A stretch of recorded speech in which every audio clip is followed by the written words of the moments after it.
Hey everyone, my name is Elisa Covington and today I'm going to give you a complete guide to renovate small kitchens. Especially we want to focus on maximizing the space and the return on investment. First of all, you can move walls. By moving walls, you are continuing the kitchen space into adjacent other spaces, thus make the kitchen look much bigger. In this kitchen, there was a wall right here separating it from the dining room. So when you were inside the kitchen feels like it's ended right where the wall ended, and you feel like you are boxed in and very cramped. After removing the wall, we essentially continued the kitchen outside into the dining space, and there's a lot more light coming into the kitchen, so it feels brighter and more inviting. As a house flipper of 7 years, I've done over 70 kitchen remodels, and my number one favorite thing to do in a kitchen renovation is to remove the wall between a kitchen and the dining room. Usually, the wall between a kitchen and the dining room is not load-bearing. That makes it easy and inexpensive to remove. In some cases, I even open up the wall between the kitchen and the living room and to create a complete open floor plan. It doesn't only make the kitchen look and feel bigger, but also make the entire living space one whole great room, and it's very popular among younger buyers, but unfortunately, it's more expensive to achieve.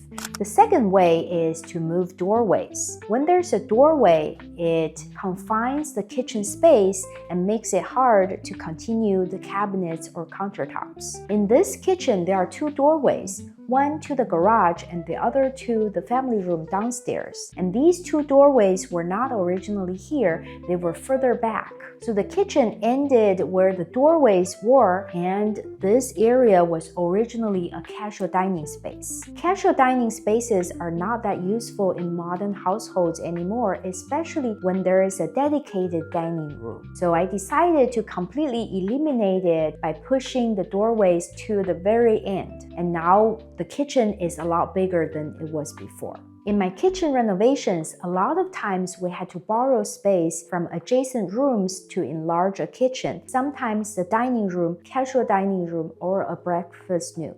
The third way is improving lighting. Older homes tend to have a single light source for the kitchen. A lot of times it's a box light in the ceiling, and it doesn't illuminate the whole space evenly. So to fix that, we usually replace it with recessed lights, and we put a ton of recessed lights in the kitchen. Most of the time, more than 6, and sometimes even 8 or more. So it allows us to really bring ample lighting into the space, and it makes the space feel much brighter and much bigger. Other than recessed lights, we often use pendant lights too, especially if there is a peninsula or an island. And sometimes I even put in under cabinet lights to further brighten up the space. The fourth trick is to use a lighter color palette. When the color is lighter, it makes the space feel more expansive, especially if you use white. On a small kitchen, I often use white cabinets and white countertops because light bounces off white surfaces and make the space feel bigger. A bonus tip here, if you feel like white cabinets is everywhere and might be overly done, you can use color cabinets on the lower. When you use two-tone cabinets, it looks more interesting and it definitely is not boring. The last and final tip is to use glass doors or open shelving to make the space look bigger. Compared to a solid cabinet door, the glass